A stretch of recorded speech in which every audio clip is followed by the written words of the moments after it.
Dako kay akong pasalamat sa Salam Ministry, no? We believe we have our very own James Handayan as our missionary man here, no? And we have been blessed by his life and his ministry. Maybe sa inyo ang pagsulod, naamoy na dawatan na kanang pledge card, no? We have karong Domingo o next Sunday as the last Sunday of October. And bale, we are by faith asking all of us dinhi sa GCAF na mag-ampo, and then ang deadline nato would be in your prayer o unsa sa paghatag para sa great work of the missions para sa Ginoo.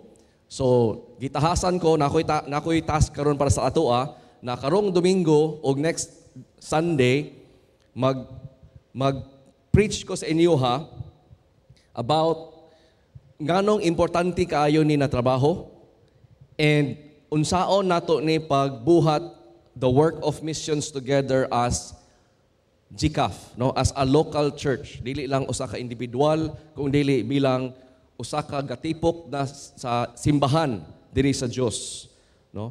And how we could do it.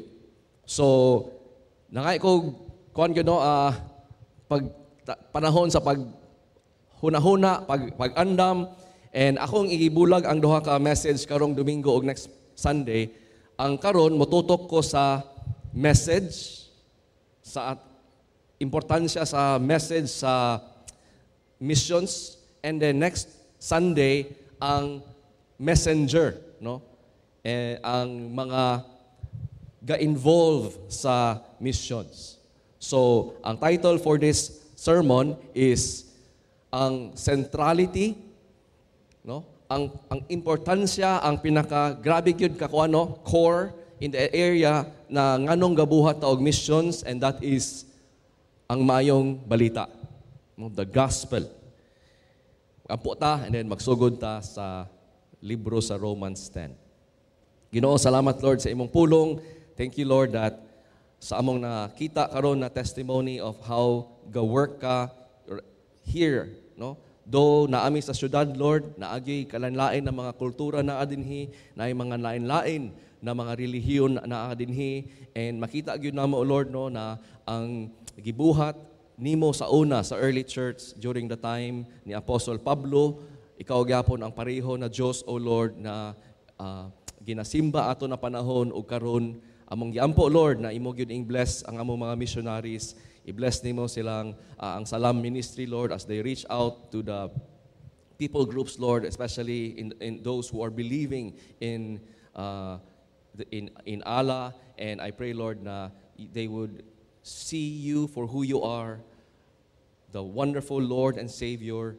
And Lord, imo gyud ibuhat ang imuhang work through the gospel na maluwas sila, O Lord. So tabangi kami, Lord, sa imong pagsimba sa imo karon, sa pagsabot sa imong pulong, lalo na sa kanina importante kayo na mensahe na imuha kaming gitagaan, ug kami mismo nakadawat, O Lord, as a blessing from you by sheer grace. Help us, O Lord, in Jesus' name. Amen. So if namoy Bible, no, abrihi sa Romans 10, atong tan-awon ang verses 1 to 4 o 14 to 15. So, akong basahon, mga igsuon, dako gayud ang akong handom nga ang akong mga isig ka-Hudiyo maluwas. Ug kini giampo ko sa Dios.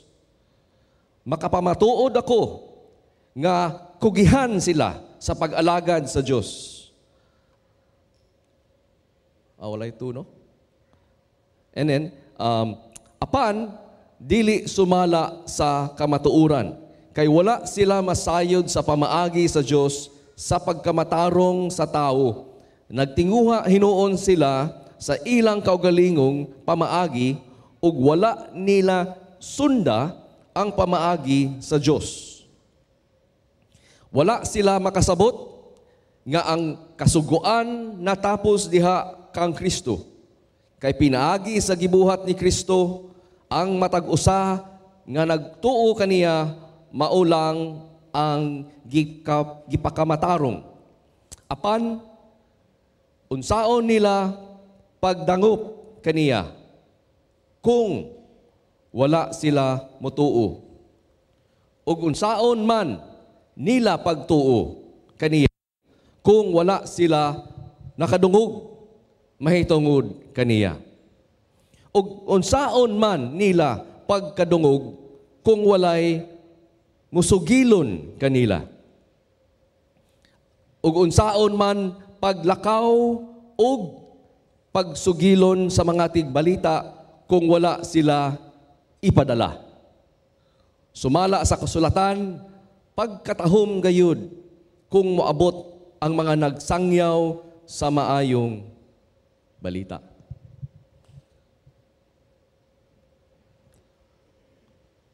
Kani ang flow, no? Makita agyud na yun mo, nganong importante kayo ang atong dadon na mensahe sa mga tao na wa pa kaila sa Dios. Ug makita po nato ang involvement dinhi sa simbahan, sa mga tumutuo, no? Mga disciples of Jesus Christ. So makita nimo from this text, naay message, a very important message, ug naay mga mensahero na ginapadala. So this Sunday, karong buntaga, mo-focus ko sa message. So dahil duha ka rason naa dinhi sa atong text, nganong mubuhat ta sa kaniadtong buhat na atong ginatawag as missions, no? Mission work. Maybe usa ka short attempt na para makasabot ta sa unsa maning mission. Mission has something to do with unsay gisugo or gihatag sa atoa na sugo sa Dios, di ba? We have missions because we have Matthew 28:18 to 20. All authority on earth has been given to me. No? Now go therefore and make disciples of all nations, baptizing them in the name of the Father, Son, and the Holy Spirit, and teaching them to obey everything I have commanded you. And lo, no, magkuyog gyud ko ninyo until the end of the age. Naay mission kay na may sugo. So kitagaan ta og sugo, a mission atong buhaton kini, and no, we go kung ahaman ta, and katong mga gitawag sa atoa dinhi, dili tanan. Puro katong gitawag sa atoa dinhi, nay usa, nay duha, nay tulo, nay upat, depende gyud na ano sa season sa atoang simbahan, pero naagi nay kanunay na naay ginaandam ang Ginoo sa atoa dinhi. And sometimes wala pa ta kabalo, kita na. No? Pero kaning ginatawag sa Dios, natagaan niya og grabe na burden na kung unsa man siya karon, karpentero, mason, businessman, profesional, tagaan siya ani na tawag sa Dios, mo biya siya sa iyang profesyon o iyang balay, ug moadto siya sa lain parte sa nasod or sa kalibutan, ug mo ni atong ginatawag kani sila na ipadala or mulakaw sa simbahan kay i-deliver nila ang gospel, no? Is muni ang mga tawag nato karon today missionaries. Pero dili pag ko gusto na ato pong ma-elevate ang missionary as if sila ra pod ang mubuhat ani na tahas. Kita tanan na atay role, and that would be more elaborated next Sunday. Pero sa brief karon na attempt to again help us understand, no? Naay mo lakaw, naay ipadala, ug naapoy nagpadala, and that would be our involvement in a nutshell. But everyone, whether gipalakaw ta sa lain na lugar or gitawag ta magpabilin dinhi na maghimo sa atong pamilya dinhi nato ikuan nga to ang kinabuhi, no, sa trabaho and all that, all of us involved ta sa message, sa pag-share sa message, which is the gospel. So whether near or far, kita tanan, gitawag ta to involve in this important na task, na mission, na sugo sa Dios. Walay option. Napay usa ka pastor ingon siya, no, whether tolora daw na ikaw ang gitawag na moadto, ikaw ang gitawag na nadinhi, na musuporta o mo-train, or ikatulo, gahi lang ang ulo, dili mo tuo. No? So tulo ra na ka-option. Walay lain. Either nituo sa Diyos, and those are the two things, or nagpabilin ta og gahi, and dili na to buhaton. So, ingon pa sa verse 14, no? Unsaon man nila pagtawag, unsaon nila pagdangop kaniya. And si kaniya, kabulota si Jesucristo na, kung wala sila mutuo. So muna ang issue number 1, di ba?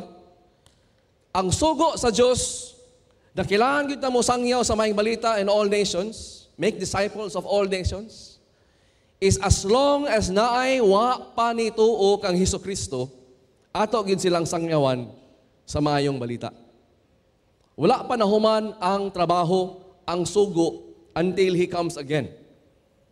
So that's issue number 1. Kaya nga naman, unsa ka importante ang message, no? Kay karon, kung naanata, nagpuyo na ta sa 2023, naanata karon ani na panahon, we are living in the New Covenant times. And the New Covenant times means, ang Diyos, no, lahi na ang iyang kasabutan gikan sa kang Moises na Old Covenant, naana siya in New Covenant in Jesus Christ, nakaangkla na dire tanan. Ang importante kayo sa message of Jesus Christ is that walay maluwas kung walay maayong balita ni Jesucristo. Kung wala si Jesucristo. Importante kayo ang message karon. Kay this is the thing, no? Unsaon pagdangop nila kang Jesucristo kung wala sila mutuo. Di man sila monawag kay wa man sila dili sila mutawag kay wala pa man sila nituo. In other words. So there are still people who do not believe in Jesus Christ. That's number 1. And number 2 is, unsaon man nila pagtuo kaniya kung wala sila makadungog, mahitungod kaniya. Do you realize, unsa na siya, no? Na karon sa normal way, the ordinary way, the supernatural ordinary way that God uses na maluwas ang usa ka tao is through the message of the gospel. So mission exists, number 1, kay naapay tao wala nituo niya. Number 2, kay naapay tao wala nakadungog bahin kaniya. And believe it or not, naa diri na sa mga Cagayan de Oro gihapon. Nay tao diri sa Cagayan, abi nato no, grabe na nasa internet tanan, naa gihapon na sila.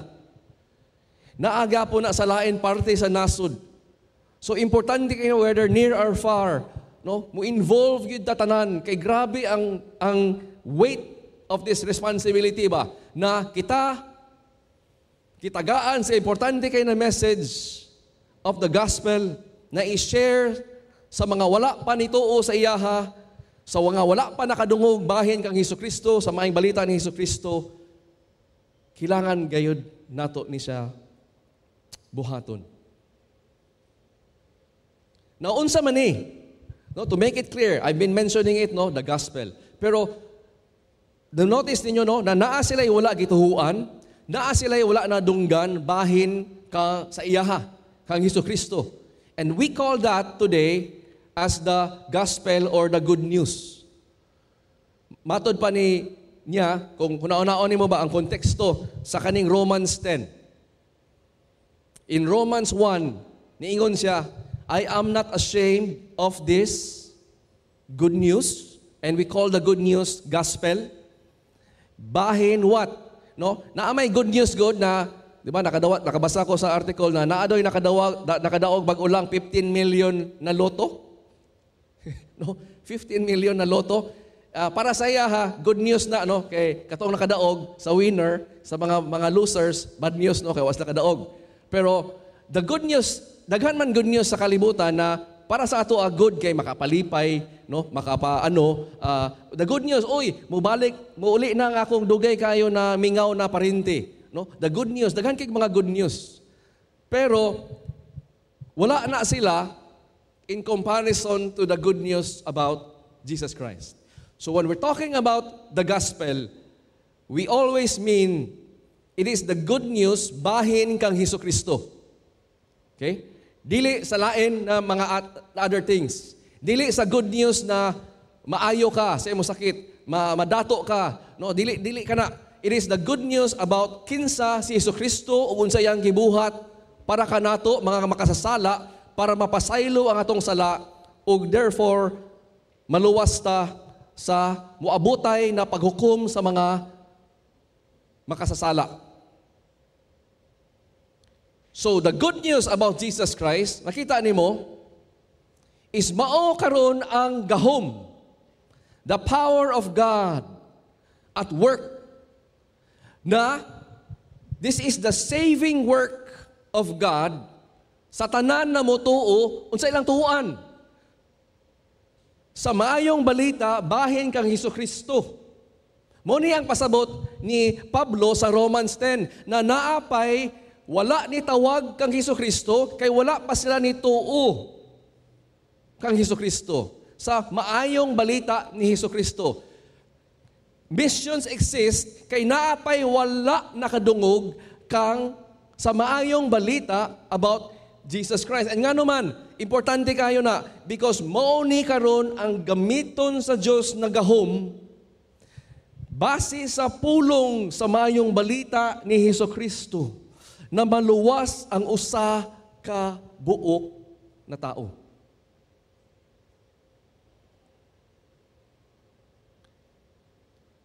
That's why GC mo na, no? GC, kung wala pag yun nato naklaro to sa GC, gi-explain pag yun na ni Pablo sa GC. Ang maayong balita manggod about kang Hesukristo maoy gasulti karon. Di ba, ang Ginoo man na pulong. Mao'y gihatag sa Ginoo karon na mauni ang pamaagi.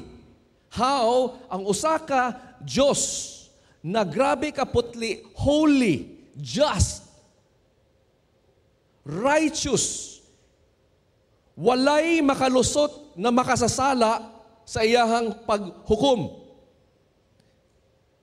Meaning, even the babies that we have right now, kung wala ang maayong balita and they grow up not knowing about the good news of Jesus Christ, not believing in the Jesus Christ, no matter how much we love them, they will face the judgment of God. Kung naa kay mahal sa kinabuhi karon ug wala pa siya nituo sa maayong balita ni Hesukristo, do you realize that He stands in judgment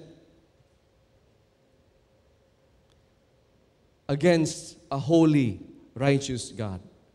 Because mo ni siya, the message, the importance and the centrality of the message of the good news, the gospel in all that we do, missions.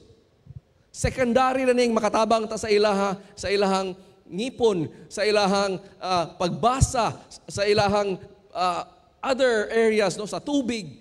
Ang pinaka-importante in why and everything that we do builds up to there, no? Importante na tanan, it's good.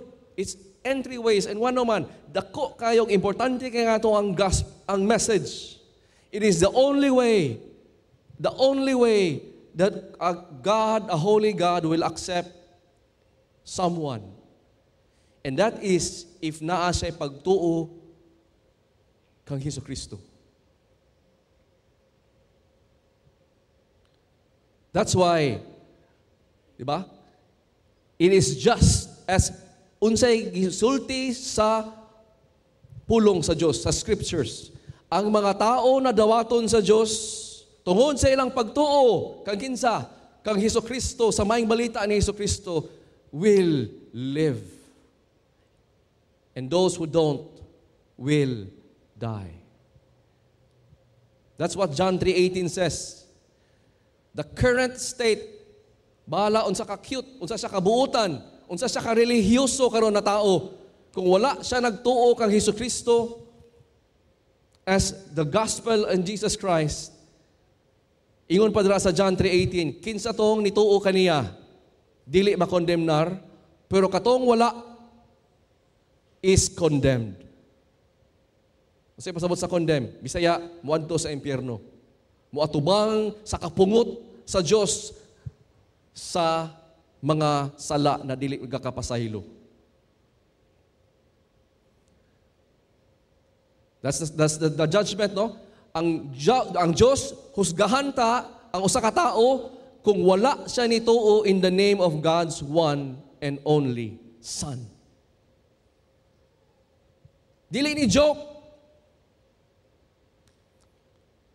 Ang pagsimba nato dinhi o ang message natong dadon didto dili siya joke because ang kaluwasan sa usa ka tawo nakasalalay sa unsa ka importante, no, na message. That's why muampo gayud ta. Missions is built in prayer, intercessory. Muampo kita nga naman crucial kaayo ang atong message. Di madala sa tiaw-tiaw, di madala sa charisma. Pwede nato sila madala, no? Pero nalingaw sa atoa, pero kung wala nato sila na point to Jesus Christ, bali wala. They stand in condemnation pa rin to the holy God.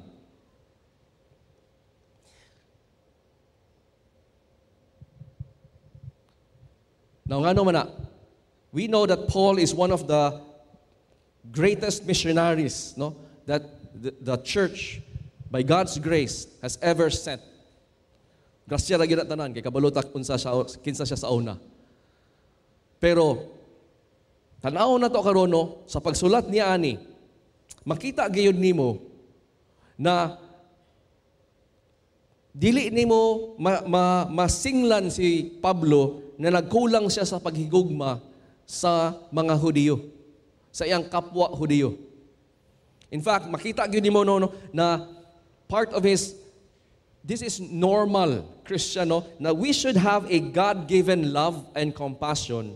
Dili ni manufacture nato, nakita-kita lang na once nakadawat ta sa mayong balita, baghuon man ta sa Dios, tagaan ta niya og love, and apil na karon ang love is a love for others na sa katong wala pa nakaila, ganahan or gusto gyud nato sila maluwas as well.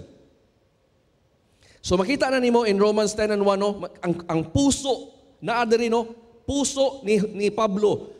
Dear brothers and sisters, ang akong longing, the greatest longing of my heart, akong pag-ampo gayod kanunay sa Dios is ang mga tao sa Israel maluwas.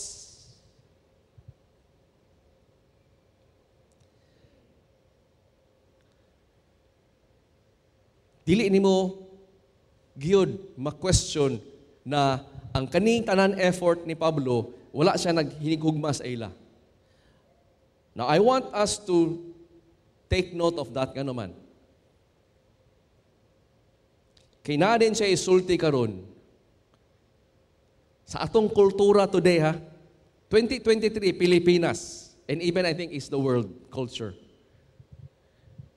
Dili man gud daw loving today, na ingna nang imo ang usa ka tawo na unsa iyang gituhuan karon sayop.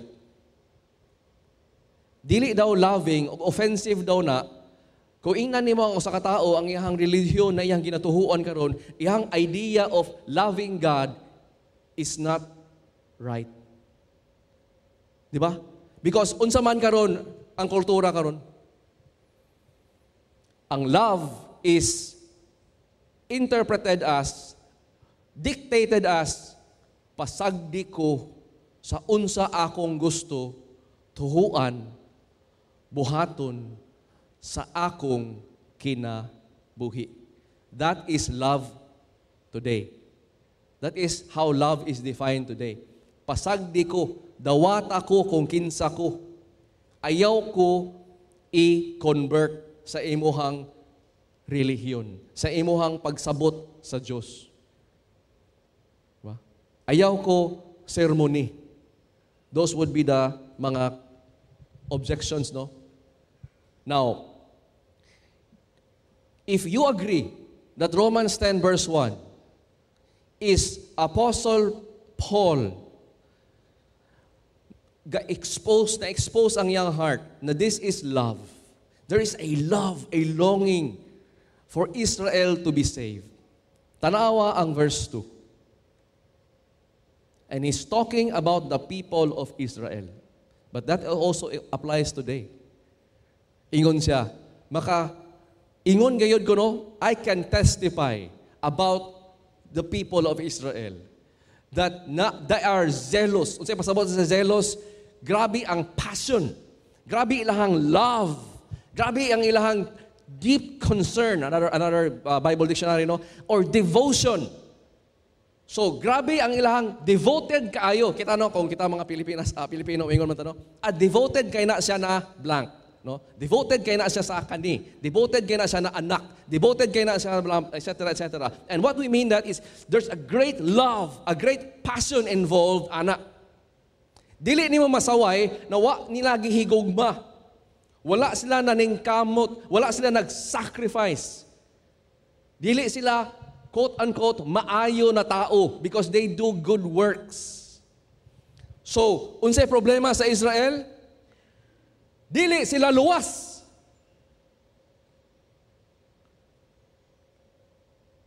Dili nimo masaway na wala sila love. Naa. Do you see that the part of gospel work part of missions work is to love people so much that you would tell them the truth.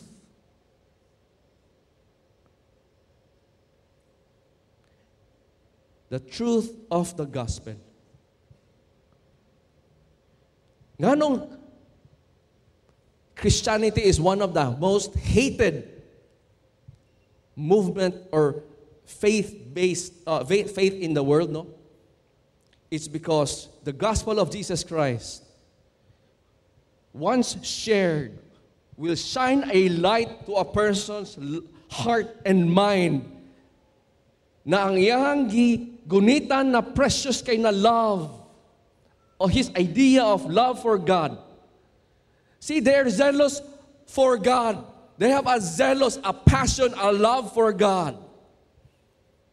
Pero the gospel of Jesus Christ will shine on that and maingon sila, you mean to tell me, bakak ni ako ang gituhuan?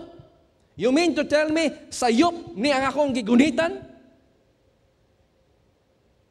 And that is the scandal and the offense of the cross.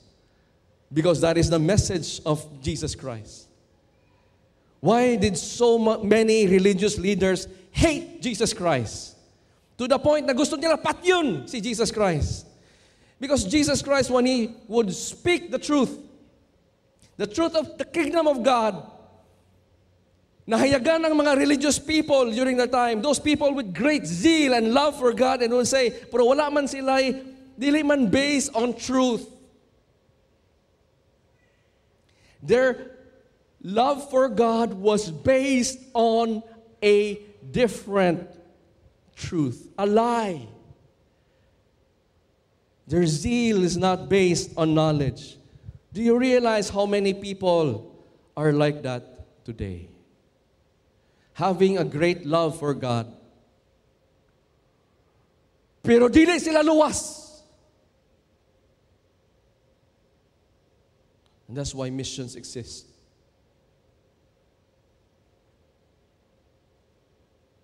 Do you realize that if you know your scriptures, even some of us here in GCAF, right now, naamo karon nagtingkod mo diri sa first service, naay uban sa ato dinhi, naay great love for God, pero dili based on the truth of God, o dili pa ka luwas.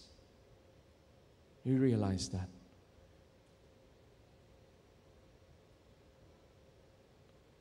How do you know?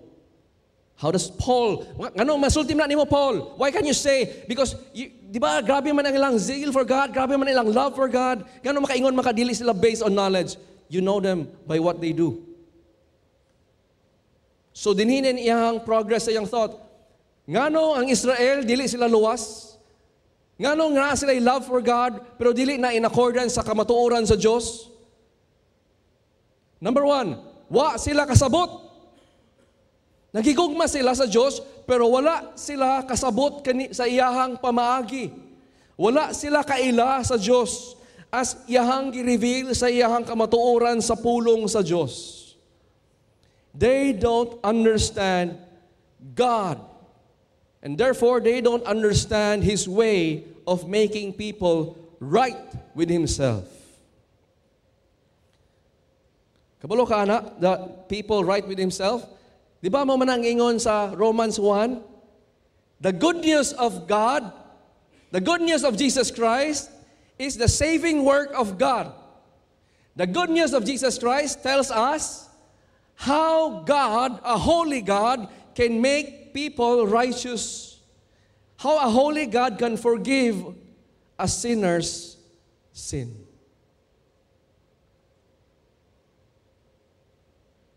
Naa ang message. Naa ang Bible. Naa ay gawali. And it breaks, and it should break our heart. It breaks Paul's heart. Hiingon siya, di sila, wala gyapon nila gidawat. Wala gyapon nila nasabot, nasabtan. Og naa pagyapoy wala nakadungog. They don't understand. So the reason why dili sila luwas, kay wa nila nasabtan ang gospel of Jesus Christ. The only way God makes people right with Himself.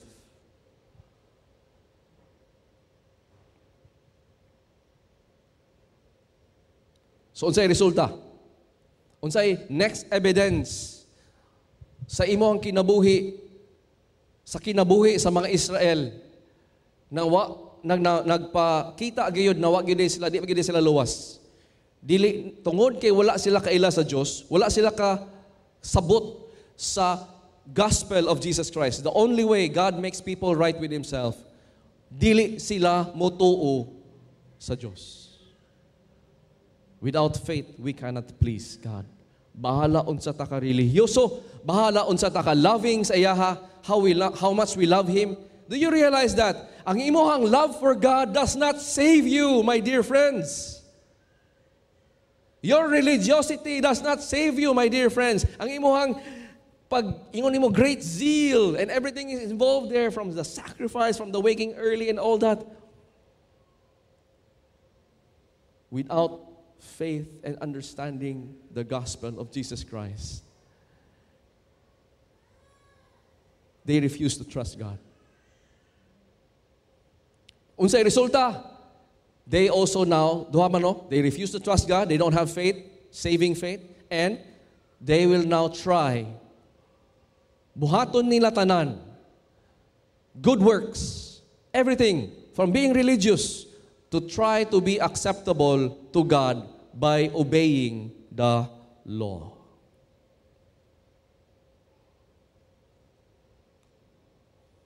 That's the charge. Kabalo mo, no? Have you heard na ang Romans gi-describe na as one of the most beautiful letter na gisulat para sa simbahan? And I urge you, read Romans. Lami kay Romans. Ano man, it's all about the gospel. Grabe ka nindot. Nindot ka na siya. And if, this is chapter 10, no?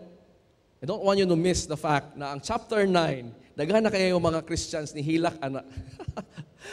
Hilak yun sila, buwak ilang kasing-kasing how great God is, because Romans 9 tells us ang usa ka soberanyo na Dios na mupili kinsay maluwas.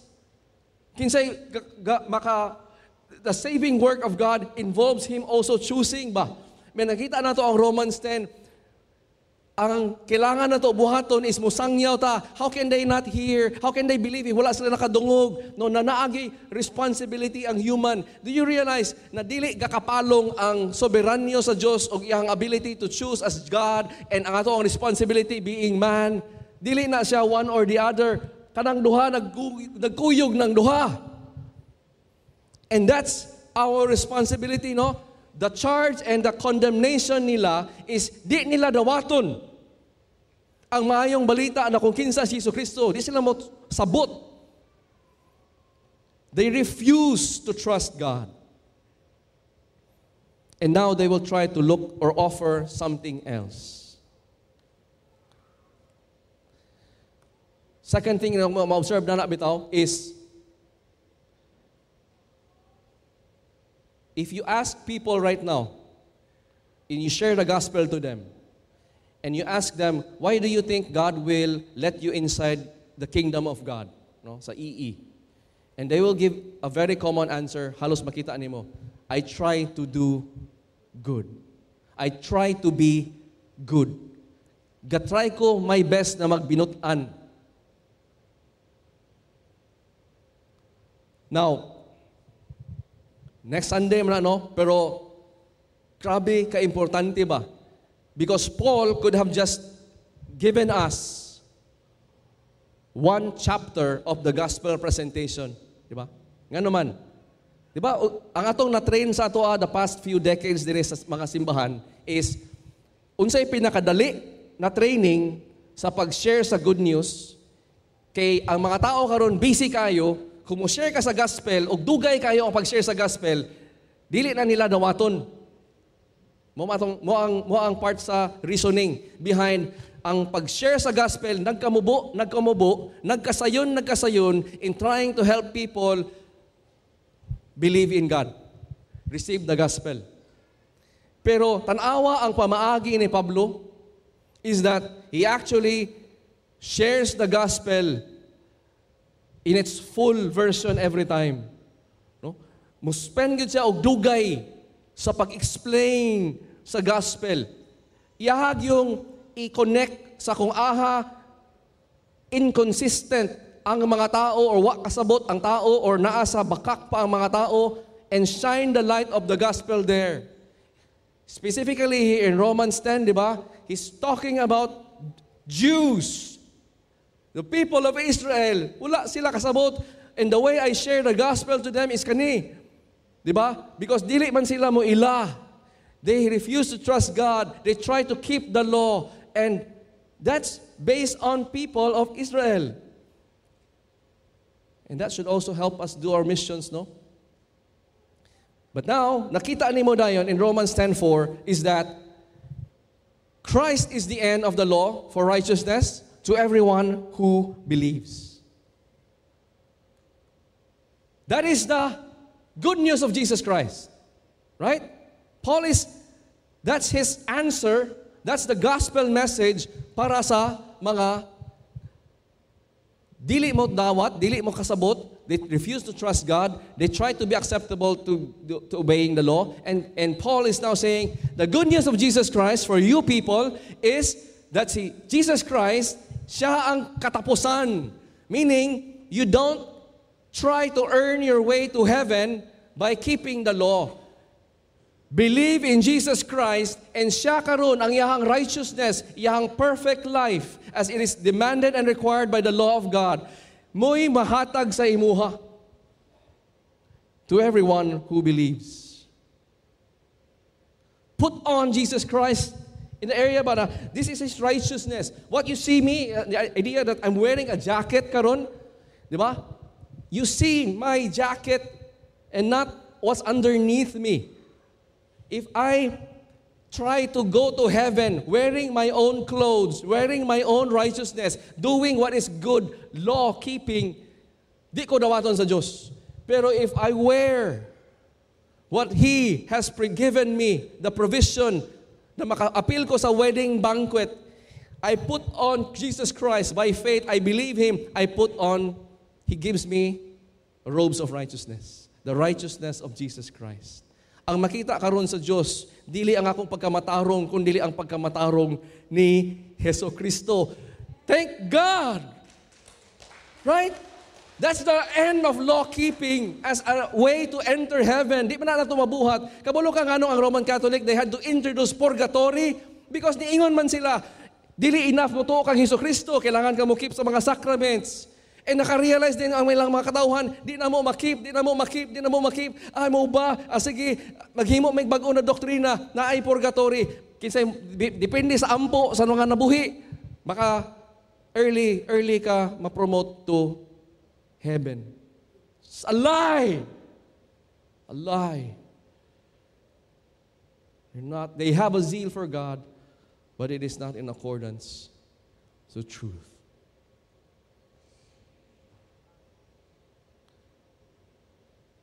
That's why I serve this for next Sunday.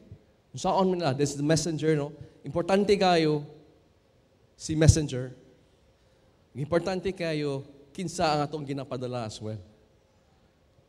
Now, I'll close with 2 ways on how to connect it today. And una, para patas ang laban, musugod ko sa mga born-again churches, sa mga evangelical churches, and sa other religion, o sa kabok example po, a very common. What does having a zeal look like? A love for God, but dili based on knowledge. Sa atong mga born-again churches, I include GCAF with it. We have what we call one of the greatest heresies today, most common heresy. We call it easy believism. I think we've spoken enough with prosperity gospel. I'll tackle another one, easy believism. Unsa man ang easy believism?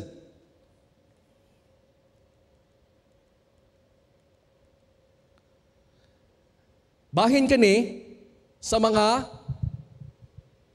nag-ampo, nasiran sa gospel, the way gisiran sila sa gospel is, kung muampo ka ani na pag-ampo, maluwas na ka. Common kaya na today. I believe many in GCAF have heard the gospel in this way, shared in this way. In regards to those who believe na luwas sila, tungod kay nag-ampo sila. Lord, I receive you in my life as my Lord and Savior. Even though walay conviction na tinuoray sa iyahang sala. Even though dili siya tinuod na pagtuo. Tungod kay mo man natong training, basta mo ampo nang usa ka tawo ani na pag-ampo, ato din siyang ingnan. Thank you, Lord. You are now my brother, you are now my sister. We will see each other in heaven. That is how the easy believism, evangelism has been shared. Now, ang problem, ana, is it has produced a generation or two sa atong mga simbahan karon sa mga church, even GCAF, we call this unbiblical concept, kay wa gid siya sa Bible, carnal siya na Christian. Kasi pasabot, ana, kadong na mo carnal Christian? Ay, carnal pa na siya na Christian. Napasa sa unod nun. Ano unod? Sakto ba na? Unod nun, carnal. As if na ay born-again Christian, na sa tunga-tunga, na ay carnal Christian, and diri dayon ang mga super Christians we call as disciples of Jesus Christ. Naghimo ta og bag-o na kategorya. Ngano man? Because there was a great zeal for God the past few decades, and the way they did it, kay dili man sadly dili man based in understanding and truth. There was a great movement in sharing the gospel na kato gakasayon. They made it so easy to ask someone to share the gospel to someone and ask him to pray a prayer na maluwas din siya. Gone were the days na akong naagapan pa naman ang evangelism explosion. 13 weeks to. Naidagan kayo og mga scripture, memorization, and karon, what is it reduced down to? Very easy. I want to make it so easy for you to believe in Jesus Christ. And you know what? A lot of people have received that form of gospel and has produced this category. Carnal Christian daw sila. Unsa may idea of this carnal Christian? The idea of this carnal Christian is this. Na ang usa ka tao, pwede niya dawaton si Diyos, si Hesukristo, as ang iyang manluluwas. And pwede rin siya magkinabuhi sa iyang life as if pareha ratanan. Mura na nagyapon siya anak sa yawa. And then what do we say? Because these people are in the church. They may give their tithes and they may give their offering. They may involve in good works. We say to them, carnal Christian na siya.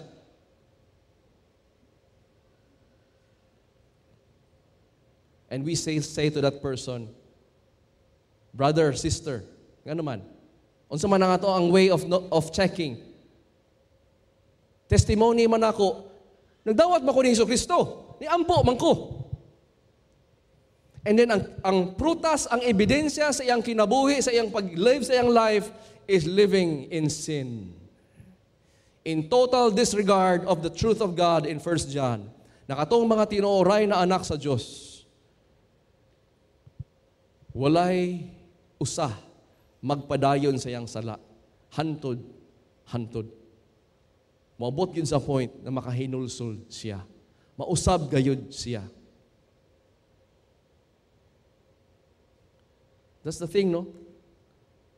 Because the zeal for God without has made it possible na idea ba na ang akong technique, kani ang akong evangelism tool, mo ni ang makapaluwas sa tao. We forget Romans 1 and until Romans 9, it is God who does the work, the saving work.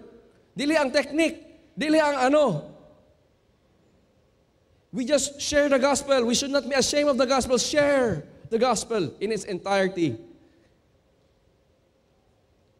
We have been trained na mahadlok ta, ayaw isulti na i-convert sila, ayaw isulti na kay di na mo balik. Ayaw sila ingni na sayop na ilang religion. Just tell them relationship with Jesus. Ay na i-record na muhawa sila na ilang thought, ilang religion, ilang ginasaligan. Hinay-hinay lang, carnal pa na sila. That's the thing, right? The sad thing is that zeal is not in accordance with knowledge. This is a very dangerous and false teaching. Do you know? Because ang nidawat aning nabakak na twisted gospel is not the gospel of Jesus Christ. Do you know that the gospel of Jesus Christ is the only way people are made right with God? Why would you be ashamed? It's a given naman. Romans tells us, not everyone who has heard will believe, as Scripture says.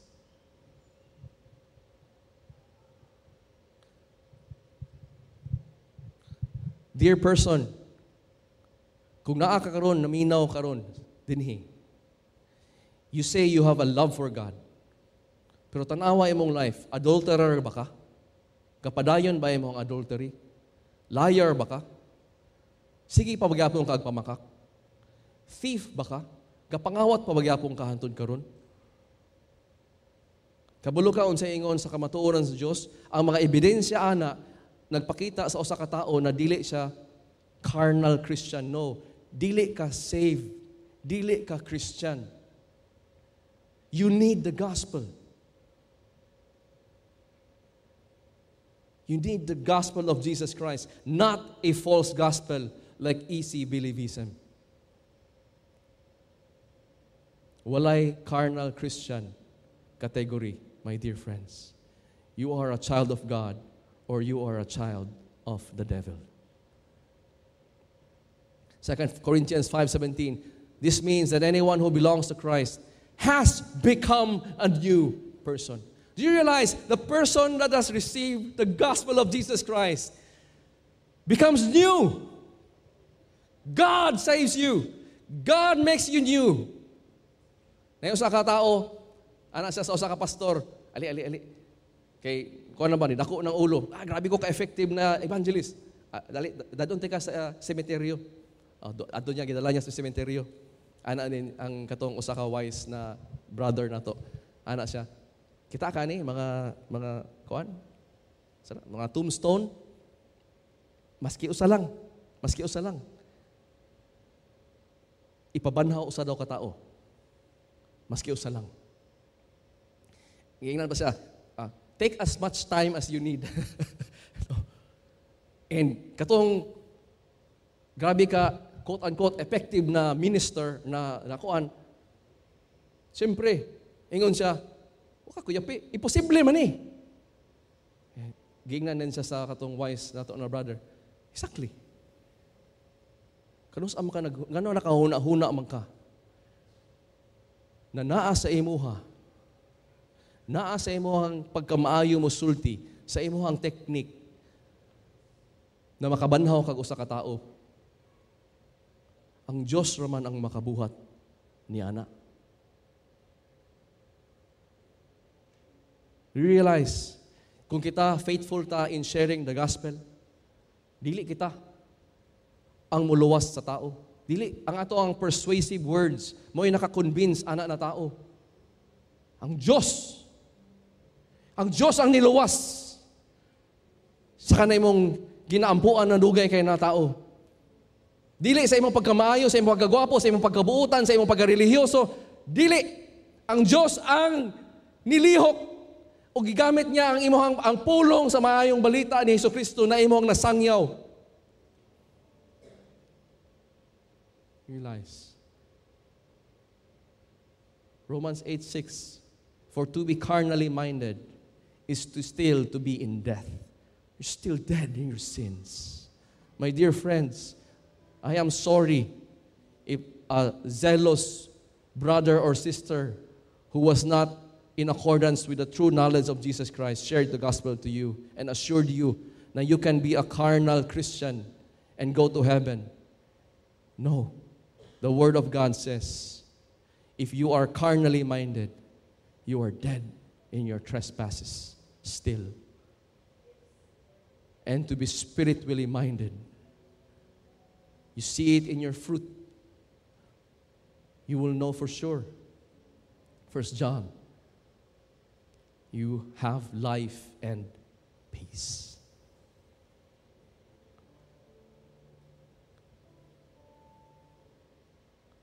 You know what's the second most common? Kung dili lang man din nagsugod ko sa ato but maybe for time constraint, ako na lang dalion. Someone you love who believes in the doctrines of Roman Catholicism needs the gospel. I pray no na dili, when you hear that, dili ka ingon na dili na siya love, because how dare a Christian says that my belief in Roman Catholicism is wrong.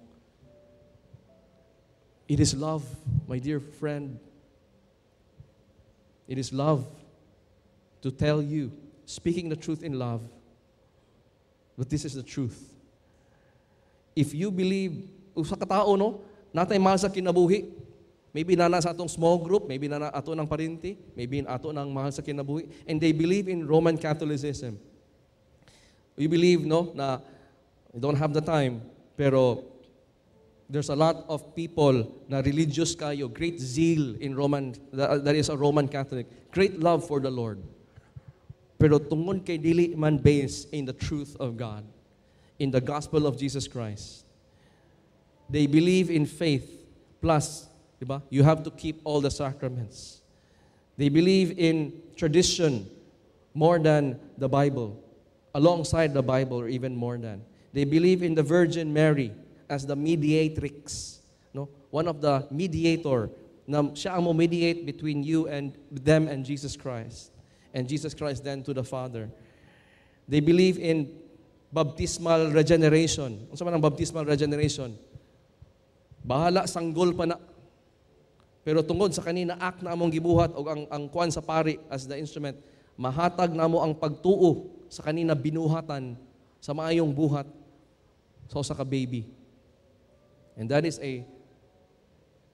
not based on truth. That is a lie.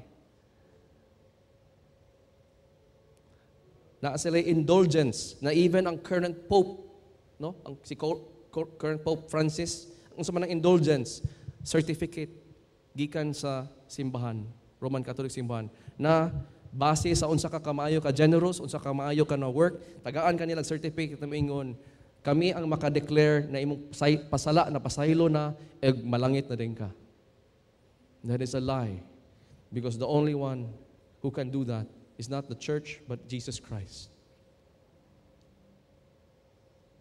They believe that the Lord's Supper mismo, the sacrifice, is mahimo siya lawas ni Jesus, no? And the blood and the wine. And they do that every time they have Mass. And that's why that and many more core central truth of Scripture of who God is, who Jesus is. The gospel, it is not the gospel of Jesus Christ, but a twisted one. And that's why they need the gospel. Earlier we saw a video. We have brothers and sisters whose heart is so touched and called by God that they can't help but go. They have to go. Because there are people who don't believe yet. There are people who have not heard yet. And that should be the same urgency for us as well here. Whether they're also here in GCAF, whether they are in another religion, we all need the gospel. It is the central, most important message that we have. Pray for it. Involve in the work. Because we who have received the gospel have been given that love. Have the passion. My dear friends, maski nga nag-overtime na ko, kulang pagyapon, but I'll trust the Lord for the rest. And we'll see each other next Sunday. Let's pray. Jesus, Lord, thank you so much for, indeed, your message is so good, so precious. It is your power, O Lord, to save. Your power to save. Pray, Lord, na dili me ever will get tired of it. We who have received you, Lord, we who are being saved is the most precious thing. Pray, Lord, that we would have the compassion to go and share and make disciples of all nations, including our very own neighborhood, including another part of the world, a part of this country. And I pray, Lord, that you would help us in how we could do missions together, Lord, in the next season that you've given us with its great task, a task that will never end until you come back again. So help us, O Lord, by your grace, for your glory, in Jesus' name. Amen. Amen.